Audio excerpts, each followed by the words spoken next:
And it looks like, if I'm not mistaken, it looks like we're live. Hello, everybody. Thank you so much for joining me, for joining us. The comments have already started, and it's so nice to see so many of you here. Waiting patiently. I was going to say waiting patiently. People from all over the world. And that's great because this is a truly international event. And we've got a very special guest here. I can see him. He's waiting in the corner. And I know there's a few people that have come to this. Just let me introduce myself before we get started. My name's Jamie Keddy. I'm a teacher trainer. I'm a storyteller. I'm the founder of Lesson Stream, which is a community of teachers dedicated to the use of story and storytelling. And today, as you probably know, we've got a very special guest. His name is Orest. That's like forest, but without the F, if I'm not mistaken. You can correct me in a moment if I am mistaken, but I don't think I am. And Orest is a very interesting guy. In fact, I'm going to bring him. I'm going to introduce him, but I'm going to bring him onto the screen because it seems a bit strange, doesn't it, if I'm introducing somebody and you can't see them. So here he is, right there. That's what he looks like. And Orest is he's an entrepreneur. He's a marketing professional. He's an online media guy. And I don't know if we all know. Do we all know what a digital nomad is? Because Orest is a true digital nomad. If I'm not mistaken, I just checked, Orest, you've been to 129 countries, which is quite a lot of countries, isn't it? And we're bringing him in today from Lviv in Ukraine. Orest is also a very keen YouTuber, and I'll share his channel later. And I learned that you're from an ethnical group from the Carpathian Mountains, already called Lemko. Which is you did your research, I see. Yeah. Okay. I've learned a lot today. And in the most recent video, we meet your granny. So it's been a very sad day for you, hasn't it? Because if I understand it correctly, in Ukraine, you very, very rarely put your elderly family members into a home, but you've had to do that today, haven't you? And so we met your grandmother in a video. I thought it was very, very sweet that despite everything that's going on, the thing that seemed to be occupying her mind was she wanted to make sure that you'd eaten. It was a lovely little moment. She said, "Have you eaten?" And let me just, because we've not spoken for ages, and I'm even wondering if you remember when we first met. It was Brazil. I think it was 2018. We met. No, in Brazil. actually, we met even earlier. We met on the cruise ship, and you were conducting a workshop. And I remember your nice speech even now, because I was really entertained and amazed the way how you deliver your thoughts in a verbal form. Yes. And since I'm not a native English speaker, it's something for me to strive for. So I learned a lot from you too. Oh, it's really nice. Nice that you remember. So we met on a ship.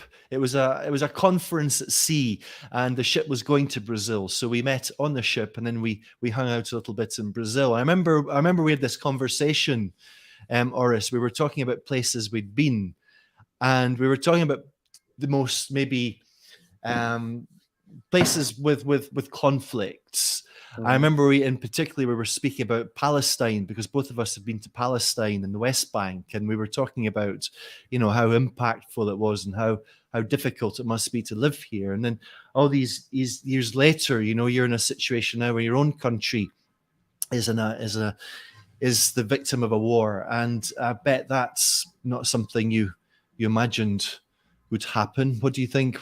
Tell us everything. Yeah, that's something. I think when people, especially the digital nomads, or those of you guys who are from the Western world, actually I encourage you to write in the comments, where are you from? Like, just write, guys, so I can have the feel which type of community we have here.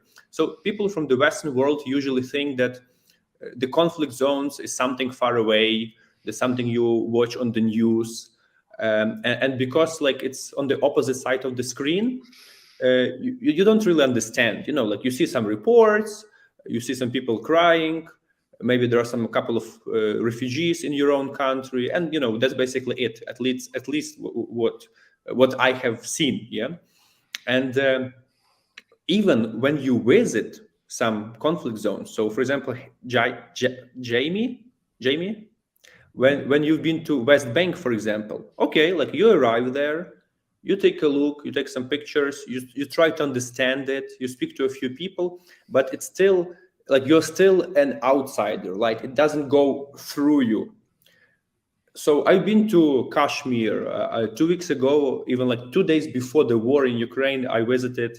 I arrived from Karabakh, which is very, very tragic story in the Caucasian Mountains, and it was eye-opening for me, but still like felt like a not your own war, right? It's not the war didn't come to your house. So when Russia invaded Ukraine, when on the 24th of February, 70 rocket launches targeted like different objects around the country within a couple of hours, that was like simply mind-blowing. You feel like in the next couple of minutes, the bomb like will land like near your house. Since like the entire country of Ukraine, and Ukraine is the largest European country, as you know, by area, was actually targeted. So it's really terrible feeling, guys. What else can I say? You feel like you can die very soon, and like now already over 10 days have passed since then. The level of stress is slowly going down, but it's really still really hard to process all the events. It's hard to process everything what happened. I cannot tell people are getting used to it. We are trying to adjust, and it's such a short period of time, but it feels like you're living in this for at least for a year. So it's definitely, I can definitely tell that if there is some kind of event in your life where you can draw a line, is like before and after the war. Absolutely, there is. Okay, so now we'll talk more about this. So that's it's a very, very special feeling. It's frightening feeling, but I'm still grateful for this period, that I'm able to understand what does it bring. Mm-hmm.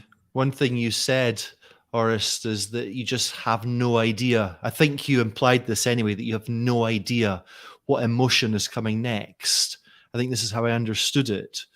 Is that the case? It's a very unpredictable way of kind of just being.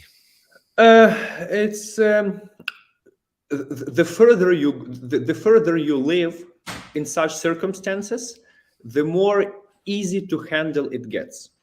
Mm-hmm. So the first few days were a complete shock, disorientation, panic.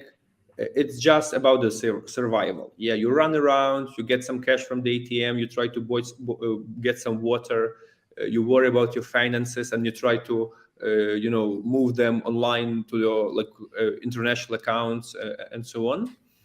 Definitely, you're worried about your family. Then you start slowly, one by one, trying to organize things around.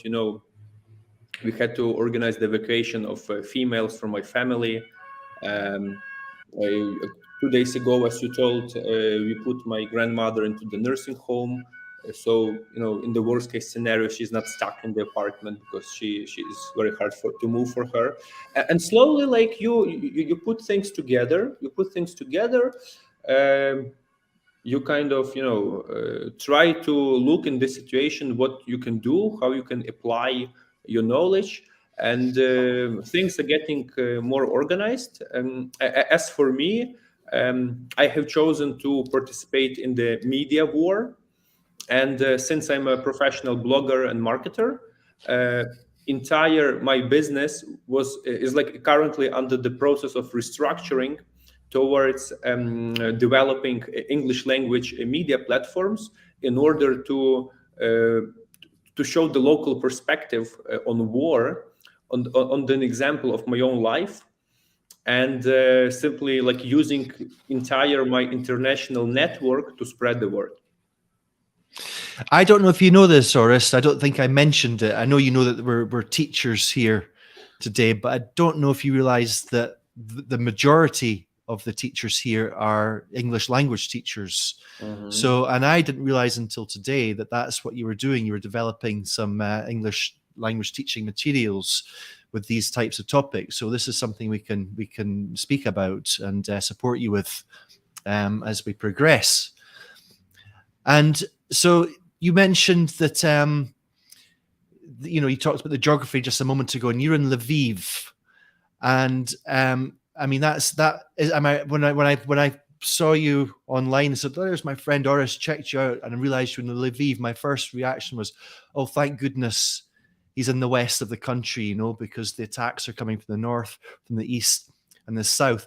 Is that tell us how is that the correct reaction I should have? Yes. So Lviv at the fortunately, just let me, I can actually share the screen just to give some intro to people. Yeah. So let me see Ukraine bombings. Just a second. Ukraine bombings. Bombings February 23, 24. Yeah. Okay. We will see this map. Map. Okay, that's the one. I would like to find the most accurate. Okay, this is probably close to the accurate, but it's not even the most accurate image. Just give me a second. Tell you what, Okay. there's a couple And of now questions. I'm ready. You can leave me on the screen. You can mute yourself and not mute, but you just okay. Let me share the screen and we Sure see how it thing. works. Okay. You have to put me the admin. Can you make I me have admin? to make you admin, right? Let me Yes. see. Let me see. Edit mic kick from studio. Not gonna do that. How do I make you admin here? In the settings, maybe. The settings general guests. Don't see that. You can click on me. Let me try and remove myself just for one moment and see if that works. I'll Or come you back. can click on me on the this 3 dots in the upper right corner and make admin. That's edit name, edit mic settings, and kick from studio. But I see nothing. No.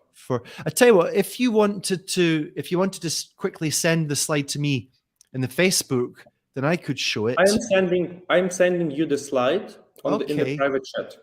Okay. There's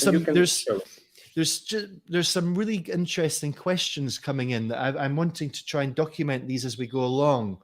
And we can go through them. I'll be able to answer them. Okay.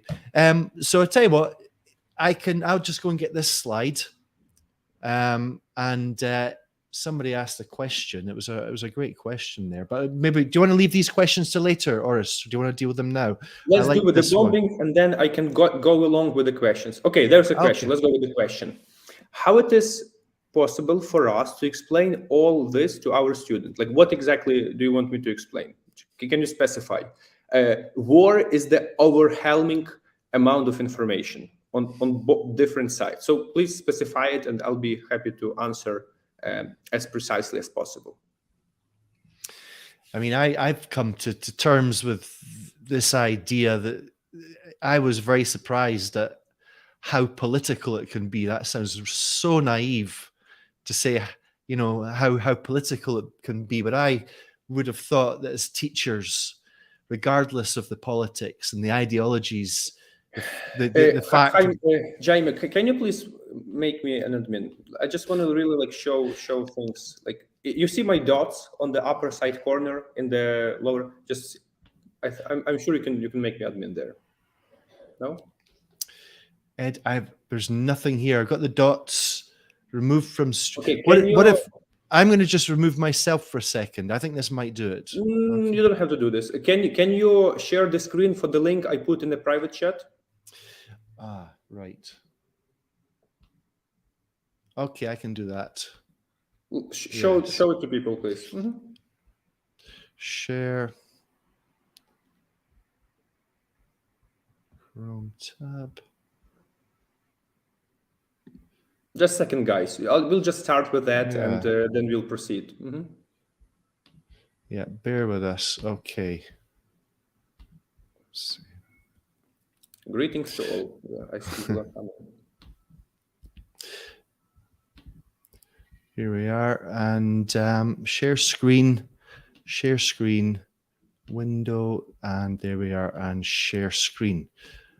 Okay. How's that? So it's coming, yes. So this is like the approximate map of the bombings, and just for you guys to understand the scale of it. So the previous evening before that, I was sitting in a very peaceful city. Lviv is an amazing town, like super nice hub for digital nomads, with these like hipster style cafes, talking with my friend about the future travels, discussing some business goals, like how we are developing in apps and so on. And then we also talked a little bit like about the possible war to come, when it will come. My friend was like super positive that Russia is not going to invade because everybody is on the alert. It's not the time to invade, And then we go home at 5 a.m. in the morning. He's calling me and he tells like, Orest, this has started. Like what? Like invasion. I open the news feed and I see like Russia is attacking, bombs all around the country, and you like on the phone like at 5 a.m. like no way, like it's not possible. So I put aside my phone. I went to the bathroom, like slowly brush my teeth, and then as you see again, and you start receiving some messages from your friends, and you're like, nah, that's not possible. So I'm living in a downtown, and from my windows it's possible to see like shops, ATMs, everything. So I go, it's still dark. I look and I see like two people at 5:30 standing next to the cash ATM getting cash from there. So I tell, okay, it's probably at least a good idea to get some cash. So I went back, took a shower. After the shower, like maybe 10 minutes, I go back to the ATM and I see a line of people. It's still dark. It's still before 6. And then like, wow, okay, something is happening. I put your clothes, you go outside on the street, and every ATM in the city has a line, queue in British English, for like, 50 people. And you think like, okay, I have missed something. Then you come back, you see all the news, Russia is a full-scale attack, and these stars on the map, they show the bombings of Russian military forces, which happened between 4 a.m. and 8 a.m. So can you imagine the scale of bombardment? So they were usually trying to target military objects. For example, the nearest you can see in the west is Ivano-Frankivsk and Lutsk. Yeah, so they're both within 2-hour drive from our city. In Ivano-Frankivsk, the airport was targeted. In Lutsk, some telecommunication station was targeted. However, this map is not really accurate because it is confirmed that southwest from Lviv, approximately on the Ivano-Frankivsk latitude, but southwest of Lviv, there was another bombing of another military object. And my wife's father, he lives in the village, which is around 10 kilometers from there. So he heard it by himself. And when you see that such type of action is happening in your country, and you never experienced this, you have the feeling that in the next hour, another bomb can land the place where you stand. And that's really terrifying. So this created a massive panic. Ukraine is the country with the 44 million people. And at 1 second, borders become closed for men, just like at 7 a.m. You cannot leave, which is like a natural feeling for people, like run away, right? I was not moving anywhere, but it's still you still panic. Many of my like some of people were driving to the border, like reaching the border by 7 a.m. and there were already lines of cars like 10 kilometers. and they noticed like, okay, men are turned back, so they had to transfer their women with cat to another car to join other women and children to cross the border, because you have this feeling like, okay, like now, like it's very, very dangerous situation. And this panic was created all around the country. It's very terrifying. I want to assure you, and you can imagine this, because I mean our life is the most valuable, and in the 21st century, that would happen. So that was the plan. The plan of Russia, or Russian government, was to create this kind of panic, yes, and quickly, within days, organize a blitzkrieg, make our Ukrainian government capitulate, change the government, and create Ukraine as the puppet state. However, it appears to be that Ukrainians are but Ukrainians kind of united, and very quickly, within days, we reorganized. Some different special forces were put on various positions, and then what happened. Yes, now we have the further escalation. Thousands of people died. There are massive shellings, large cities in the east. It's very bad, very bloody war. So, and in regard to the question of my colleague and the very beginning, currently I stay in Lviv. This is the biggest city in the west of Ukraine, which you see here, on the map. And yes, I'm exploring around the town. I look what is happening. We can talk more about other things that happened, because, as I told, these first 10 days feels like a year at least, and I feel like I matured for 10 years, because you have to do a lot of different topics, a lot of different things. So our friend just left us. I'm not sure where he is. Oh, you are here, and I'm here. You are back. Yes, I'm here. And this is now I can process this better, as opposed to be there, because for the first few days you simply you don't understand what is happening. You are like, your mind just clicks. You have like crazy amount of adrenaline, stress. It's something you have to make notes about and reconsider. It's very, very tough position to be. Obviously, like as soon like the next in the next following days, we had these airstrike alarms announcing, being like on a couple of times per day. Everybody going down to the bunker, to the basement of the buildings. You imagine, just like you sleep, you have your app is like, you wake up, and within 5 minutes you have to go down, and there are children. This is very traumatic for many people, and it's no wonder why millions of Ukrainians, like over 1 million refugees, like, can you imagine, already left the country. There are terrible traffic jams still all around, let's say, western half of the country, because everybody is trying to drive west. Now we understand already what is happening, but in the first few days it was just a complete mess on the territory of the size of Germany. Like the scale of the problem is just so huge that you get overwhelmed, and you have to do something, focus on your own thing, what you can do, how you can contribute in order to stay sane in the middle of all of that. Now, Orest, it's interesting that when we spoke, you described your title, your current job description, maybe I should say, as media resistance fighter. And so I'm wondering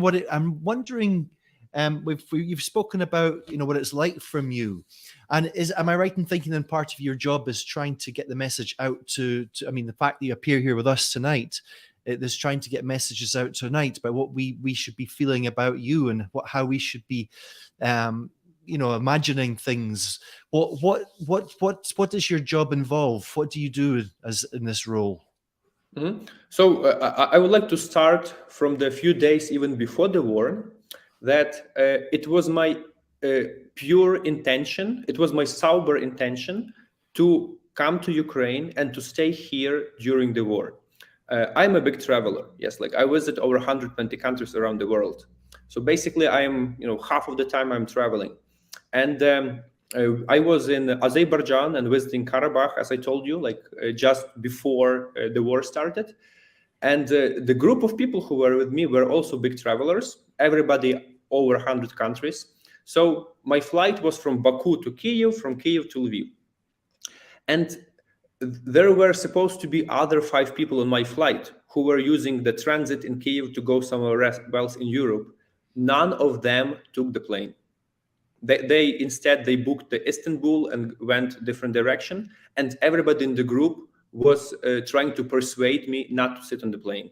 However, it was my conscious decision to sit on the plane and to fly back home, because I wanted to be together with my family, together with my people. Yes, I wanted to be part of this history which is happening now in Ukraine, because I have something to compare with.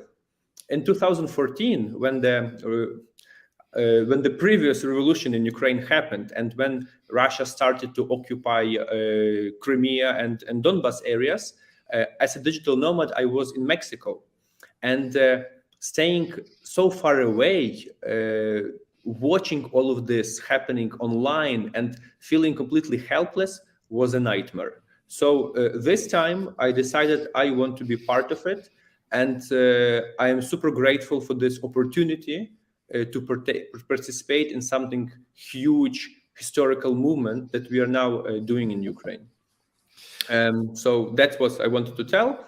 And so when everything started, yes, you have to do something. So there are 2 options, right? You flee, you just do nothing, you sit and you wait, or you only read news, or you take action. Many people took action in terms of taking the gun, going to the front line, doing patrolling in the city, involvement into the civil defense units.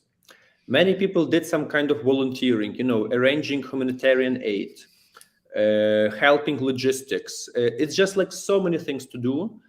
My decision was to use my superpower, which is marketing, which is online content, social media, and so on. So I completely rearranged activity of my digital agency towards the war and defensive needs, and started to spread the word, started to produce content in English language in order to, first of all, to answer questions to my international friends. How am I? Because you could imagine I'm receiving this every day in hundreds, I could say. Now a little bit less, but first few days I could not process all the flow of information. And secondly, there are different front lines of war. Yes, there are bullets, there is money, there is logistics, there is IT, there are like cyber armies, and of course, media is one of the most important fronts that takes part in the war. So, in my position, I understood and I felt that this part is something where I could be the most valuable and where I could make the biggest impact, because I have the knowledge of the world already. I have friends. I am a fluent English speaker, hopefully. So if there are here many teachers, just write according to the 10 scale, like 10-point scale. How would you treat my English is? Like probably somewhere, hopefully in the upper half. So that one.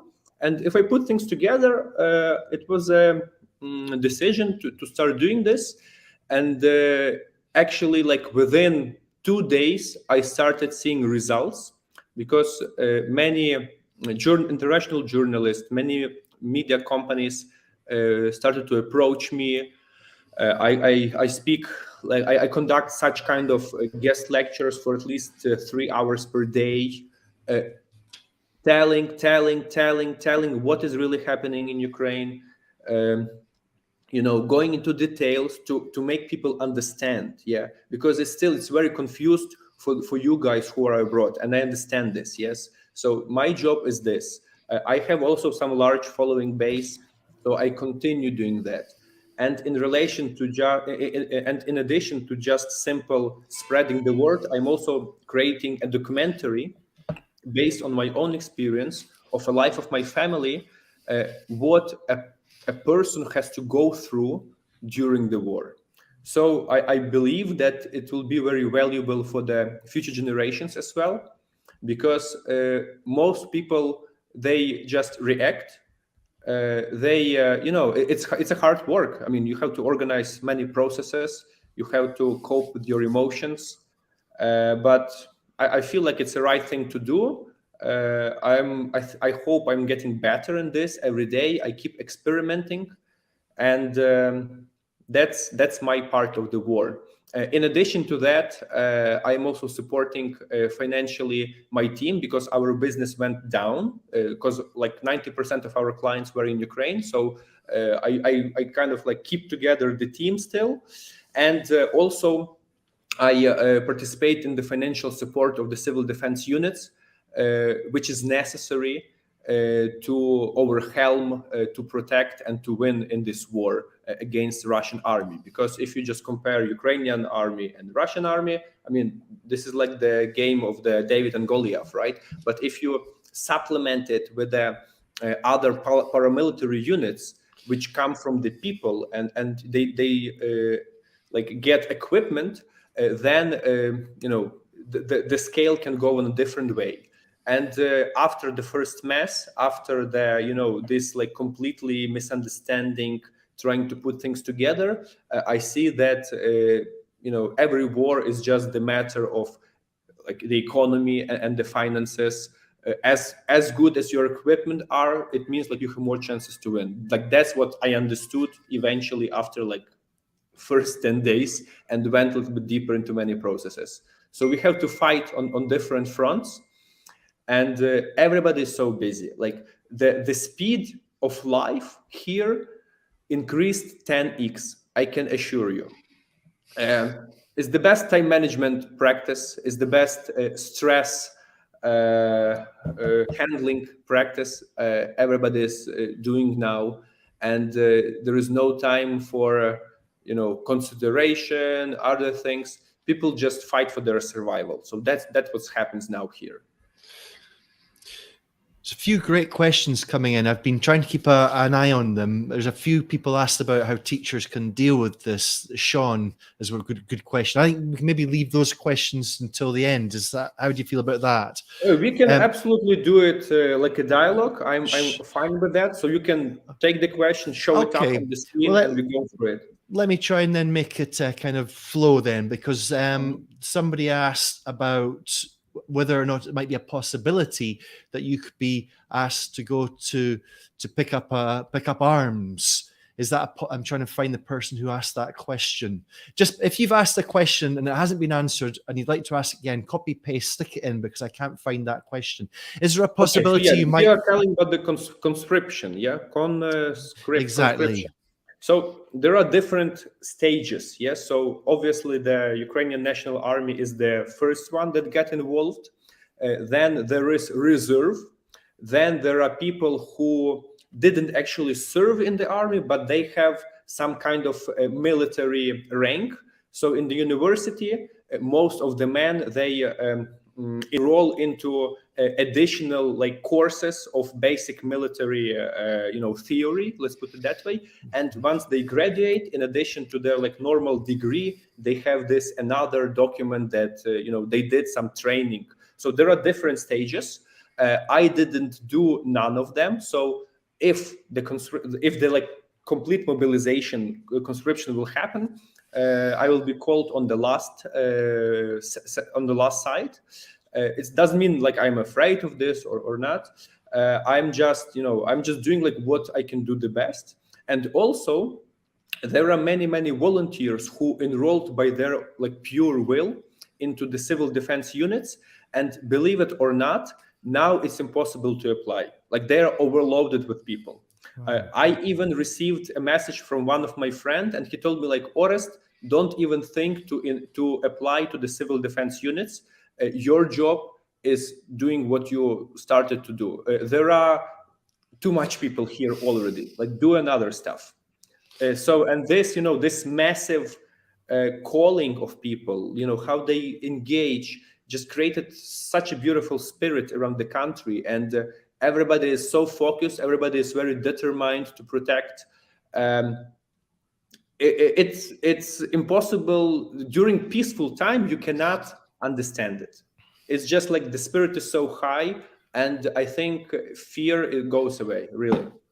Tell us a bit about that spirit, Oris, because has everybody here or has anybody here seen the documentary that you can see on Netflix about Euromaidan, Winter on Fire, which you mentioned you were in Mexico for 2014. It's about the events in Kyiv in 2014, the protests which resulted in some horrific backlashes from the Berkut, the particularly violent anti-protest police, and resulted in about 200 deaths, well, 125, and a lot of missing. But what really strikes me is the spirit that you just mentioned of young Ukrainians. I say young because they were the most prominent ones in the documentary, but I found it just beyond belief, and all that, and it's so cold as well. It's it's icy, and it's just this coldness. What have you got to say about the Ukrainian spirit, Orest? I would say that comparing events of 2014 and 2022 is like comparing real war with playing on a child's playground. Like really, just scale is, and the death toll is just so much different. So Ukrainians are generally like a very peaceful nation. We never ever in history initiated an aggressive war. We never took some kind of lands. We were like always protecting. We were always the underdog. Even like riots in Paris, where the guys flip cars and they burn something, already felt really, really wild to us during the entire time. So it's always very peaceful. Our first revolution in 2004 went without a single death. Then in 2014, it was also starting as a peaceful revolution. Students, more people. And eventually when police started to shoot people on the street, that was like, you could not even imagine how the police can shoot people, and within 2 days we got like over 200 deaths. That was beyond understanding, and that's why when this happened, the crowd just swept away the government, our president flee, and the country changed overnight. So we thought this is like, okay, like everybody's telling the historical that non-revolution can be made without a blood. So we thought that this is the price you have to pay for freedom. But our eyes really opened during the situation that we are facing now, when the numbers is on thousands, and I'm not sure, like really, because at the moment nobody properly is calculating this, because it's getting like really violent. You know what I'm talking about, right? I'm talking about grounding cities, which is really frightening. And like all these millions of refugees coming from the east, it's tough. I just arrived today from another small town, 1 hour drive from Lviv, which is a spa resort next in the foothills of Carpathian Mountains. So this is the town of the population around 30,000 people, with the big hotels, with the boutique stuff. It's a nice resort town. This town is overloaded with internally displaced people, and every single bed is booked there. I believe there should be like at least 50,000 guests now at the moment. My city, Lviv, which is the largest city in Western Ukraine, serves as the hub now for refugees who are coming here. And like the train station area is a complete, I would not put the word mess because it's well organized, but it's just so busy redirecting people to different connections. When the Google Maps were still like showing traffic in Ukraine, there were traffic jams for like dozens of kilometers. People drive from Kiev to Lviv for 20 hours, uh, comparing to like normal 7-6. And I'm not overestimating. Yeah, this looks like really bad. Like I have a couple of friends who get stuck somewhere in central Ukraine, and it's like very dangerous position because there are like there is a risk of advancement of the Russian army and so on. And they tell Orest, we would not rather travel because the traffic is just so bad, and this is already happening for over 10 days. So at the moment, we are experiencing the largest humanitarian disaster Europe seen since World War II. So it's unbearable to process what is really happening. But at the same time, I believe we are handling this very well. And that's why there is huge support from the world. And I really appreciate, guys, that you show up here, that you are interested. Obviously, you see the information, like the news, what are happening. So if after this initial invasion, Ukraine would tell, okay, we surrender, do whatever you want, everybody would just forget, and now they go different directions. But we really stood up when the world see that somebody is fighting for, that they support him. And like in the recent days, there were a lot of successes of Ukrainian army. At the moment, nobody is even doubt that we would not win.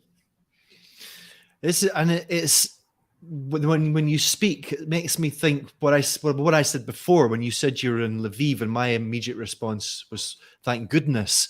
But it's a kind of war. It's the terror aspect, isn't it? Even if you are probably going to be safe, it's the emotional part that can really really affect you. And the fact that Ukrainian people are resisting this so well is quite incredible, and it's great to. I feel like it's a frightening just to realize the situation when you stay in the city and there are bombs coming, and you've seen like the western suburbs of Kiev are completely ruined now. I had a friend who is actually the English language coach, Ukrainian, that since the start of bombing, he was living in his basement, and for only daily for 15 minutes going up the apartment to take a shower. And we are talking about the guy who was on the cruise ship with me, like completely normal guy, having Apple phone and a Mac. Can you believe it? I can. I think I would probably be. I think that would probably be me, to be honest with you. Yeah, I can't imagine myself not wanting to stay out the cellar and driven down to it by it's a fear. constant fear of getting of getting shot. It's very bad. I think it's very traumatic for many people. Over 1 million refugees already crossed the border, women, children, and like if you have, because I've seen, I'm with my wife, we don't have children. Luckily, now I understand this. But many of my friends, my sister has a child, and after a couple of days, she just could not bear this anymore. She took my mother into the car, my another younger sister, her kid, 2 years old, like my nephew, and for 3 days they were roaming around Western Ukraine, beating the traffic, passing the block posts to find the way, like the checkpoint where they could cross the border. This is like super bad, and it's a very frightening experience for many people.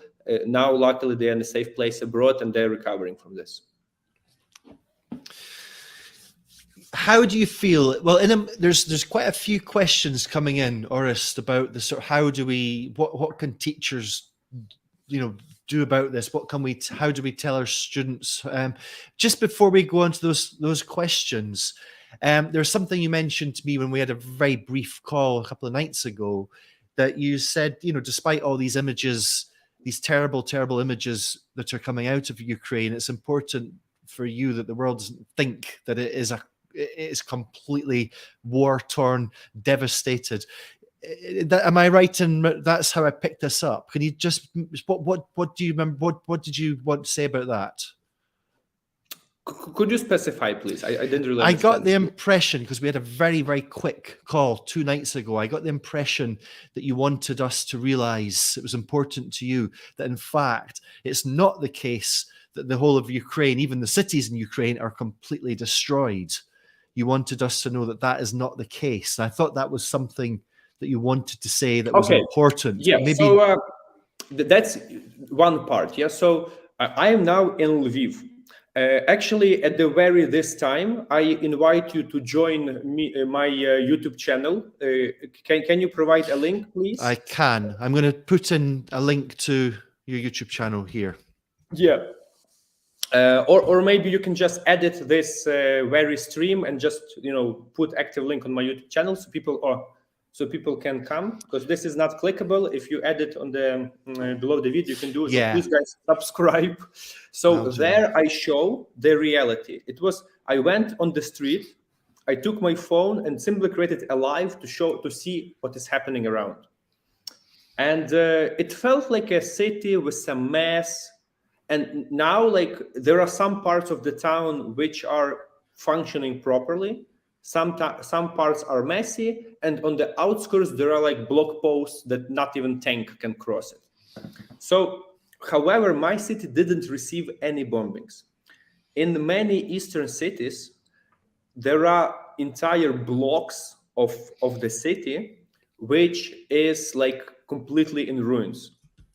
So the image the media is providing is very frightening, is very terrifying. Yes, and that's how just the media works. It puts like complete like anger, like these negative feelings to you, and so on. But it doesn't mean that entire country is in fire. All of us are suffering. All of us experience this. It's really affected the economy like really, really badly. But there is one city can be completely destroyed, and there can be another city where you go and have a coffee in the in the shop in the morning. However, we live in one country. We feel united. There are guys who are fleeing or sit in bunkers in the cities that are getting shelled. There are fighters, who actively participate in the front line. And at this very moment, probably like tens of thousands of Ukrainian soldiers are actively fighting, shooting, like that just now. I can show actually on the map or I can give you a link and you can show it.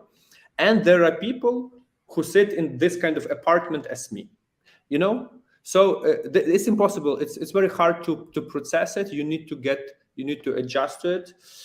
So I gave you. Can I share the screen? Maybe I will have the chance to. The map is back. No, I cannot share.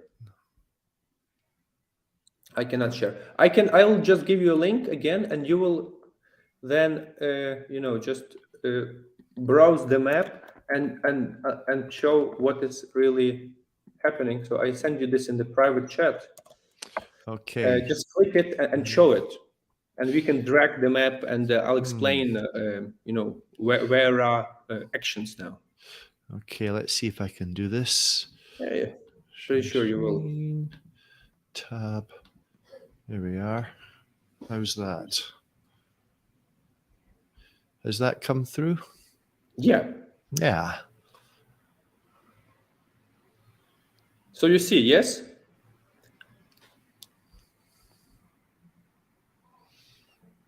Right.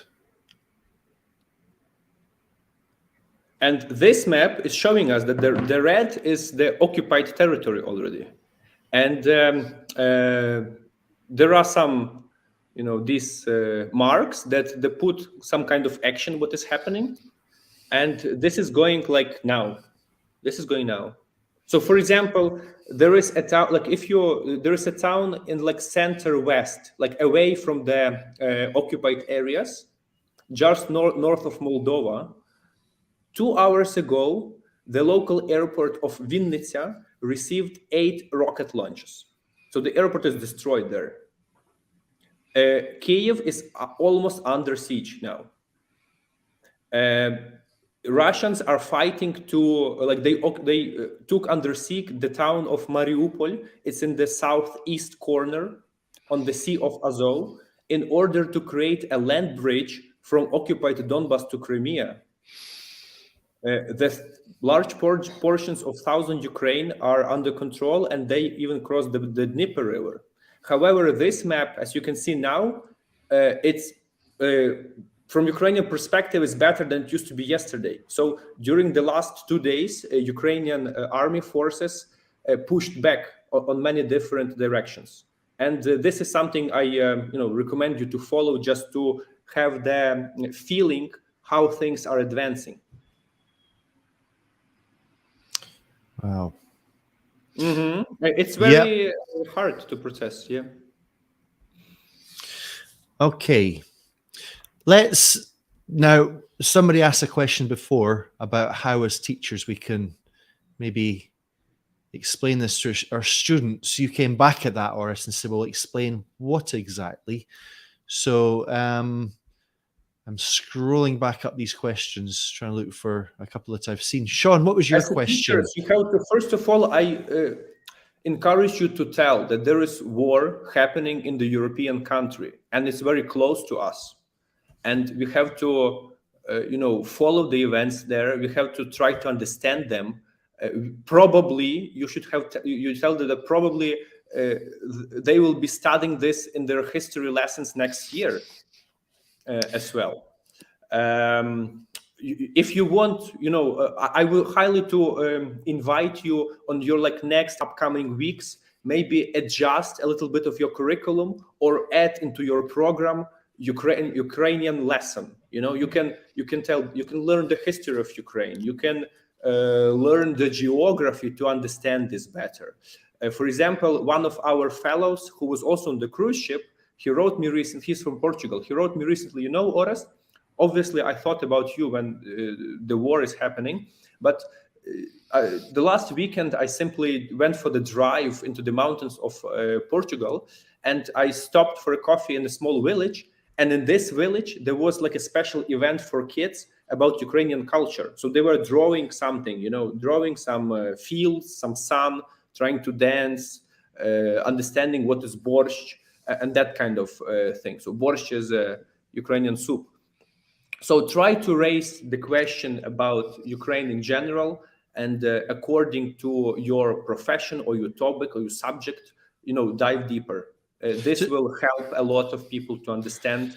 And now everybody knows about Ukraine. But when I traveled in the recent years, I was introducing myself. I'm Orest from Ukraine. And people were telling oh, UK, or Ukraine is somewhere near Russia. Now, it's really strongly on the map. Nobody is going to misunderstand it, at least, anymore. Yes. Okay. I had a question to ask you there, and it's completely gone out of my mind. Yeah, it's really interesting. You don't. So what you're saying, you don't have to.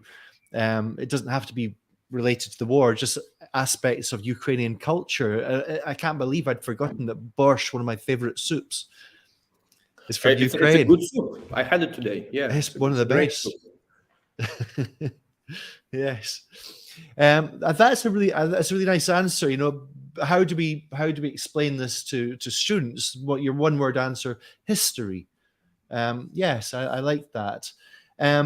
There's a lot of teachers mentioning, Pia's just mentioned that she feels powerless, but I think Pia, I'm hoping that after this you're feeling a bit more powered up. Don't feel powerless, guys. Everybody can do something. The best way to support Ukraine is to spread the word, to share information, and also I will be happy to provide like a few steps how you can participate directly with me. Yes, because I'm doing this active work. So in the end, probably we'll share a link, and I will see you will see like direct steps from me what you can do to contribute as well. Well, this is, I think, right here, right now, the very least we can all do is to subscribe to all of Orest's channels. Now, can you tell me? I'm going to put this link into the chat. It's called a link tree.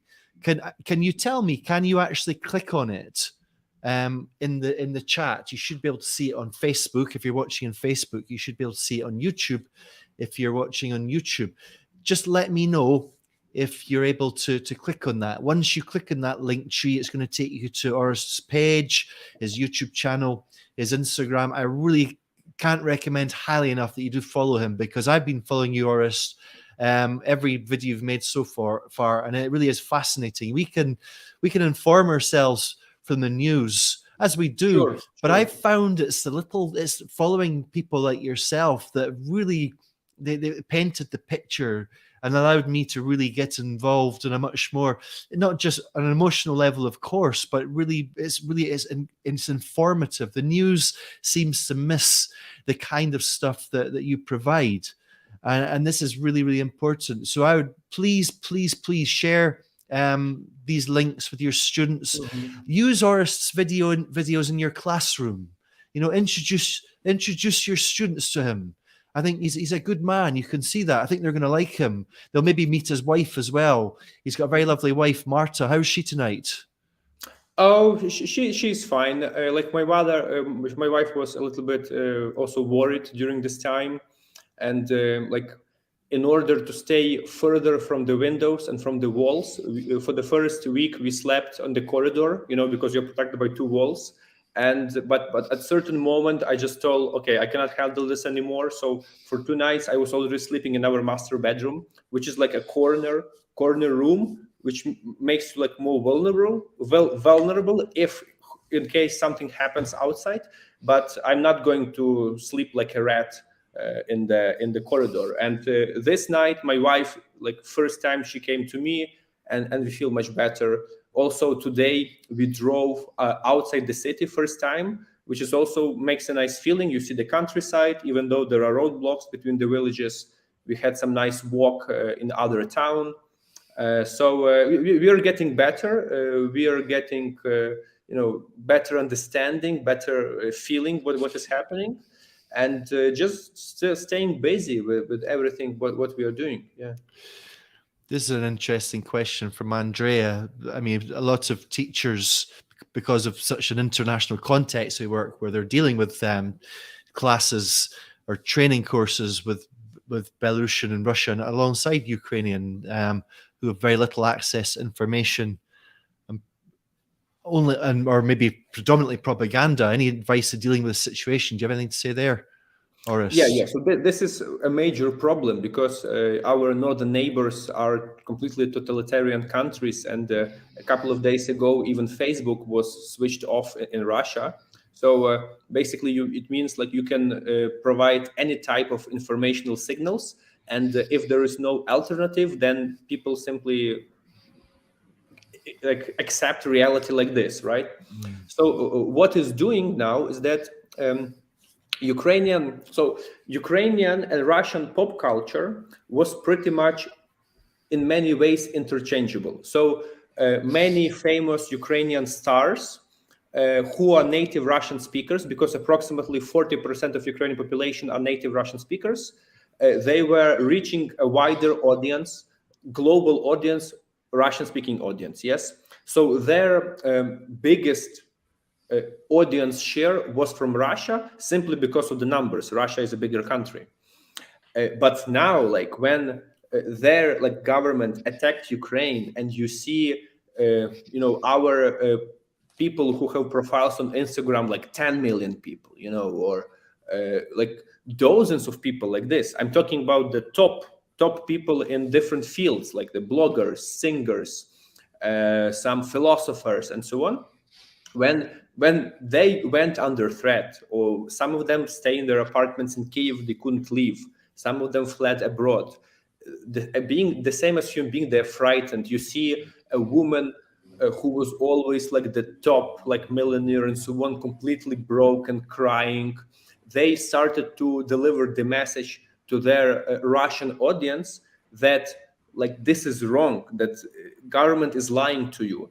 And their reach is unparalleled. Like probably not a single Western media can deliver that kind of reach, which Ukrainian, Russian speaking top personalities are doing at the moment, because they have a direct contact with their audience, and it's probably still hard to persuade. So we understand that the majority of Russian population is in the information blockade, and there is like a lot of resources are being directed into this kind of also part of this media war.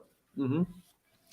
And there are so many Russians in the community that I've had lots of emails from. I had one this morning. I'm not going to mention the name, but just how hurt she is and sad she is about see her neighbors that she loves at the hands of her in the name of her country. Officially in Russia, this is what is happening now, is a special military operation in order to liberate Russian-speaking population of Ukraine. Can you believe it?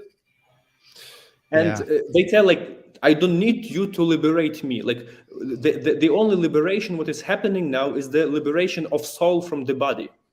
That's the kind of liberation we are experiencing. And this is not the first time in the history.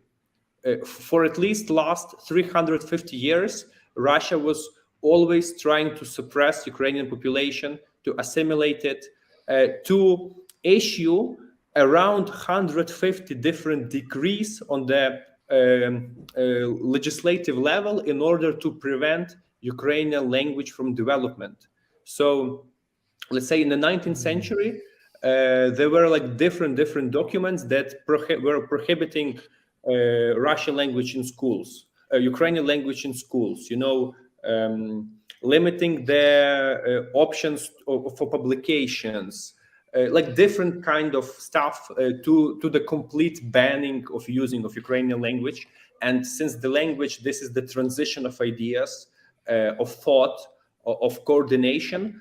I mean, that's like a really, really tough topic. And it's now, this time, after the war is finished, there will be trials in Den Haag about the genocide. You will see it. Mm-hmm. Listen, Orest, I have to tell everybody that when I invited Orest to do this event tonight, I persuaded you, didn't I? You were very up for it, but you're looking at a man here, not me, this other man who's getting 3 hours sleep per night, who's never worked as hard as he has in his life as he's working right now. So I'm very aware of the time, Orest, and I don't want to keep you from your other things. There's been such lovely comments, some great questions. I'm really, really sorry that we've not been able to answer all the questions. We've had some Russian teachers here that have been leaving some very lovely comments. I've not put them on the screen because I just want to kind of protect you, because I've heard some very horrible things coming about outspoken Russians right now. So I'm not going to put your comments on the screen. I'm going to let Orest, I want you to have the last word. What have you got to say? What's your last word? It can be more than one word. Stay with Ukraine, follow the events, spread information, continue pushing your government to not only impose economical sanctions, but also help us in the military aid. We'll see how the things will develop. And the most important, remember that it's not only our war, that Ukraine is really now function as the shield for the entire civilized world. This is very important. In Ukraine, we tell, there is a saying, if you let the pig into your house, it will end up on your table. And you cannot let the evil grow. it's better to suppress it on the early stages. We already went too far, guys. This is already too far. It's time to finish this. Yeah. I think that's a lovely way to end it. Thank you so much for that, Orest. Really appreciate your time tonight. It's great to see you again. Give our love to your family, to your wife, to your granny. Don't forget, everybody, I'm just sharing that link again. That's it in the chat. Thanks a lot, guys. I think it's possible also to leave the link below the video active, because I hope there will be like more views on this, and I think we are doing like pretty well. There are like over 100, like 150 people approximately watching it online. So I hope that thousands of people will see it, because we really touched some sensitive topics. I tried to be as transparent with you guys as possible, and just stay with us. I will be happy to conduct another meeting like this, let's say in 1 week or 2 weeks, because things are developing really fast here, and who knows what awaits us in the nearest future. Shall we do that then? Get you back in 2 weeks' time? Let's try. We'll see if we can do it. Yeah, that's a great way to end it then. Okay, well, in that case, until the next time, Orest, thanks so much again to you. Thank you, everybody, for joining. And it's been lovely to have you. And stay safe. Thank you, guys. Good luck. We are continuing to do the work, and looking forward to see you somewhere someday. Bye-bye. Bye-bye.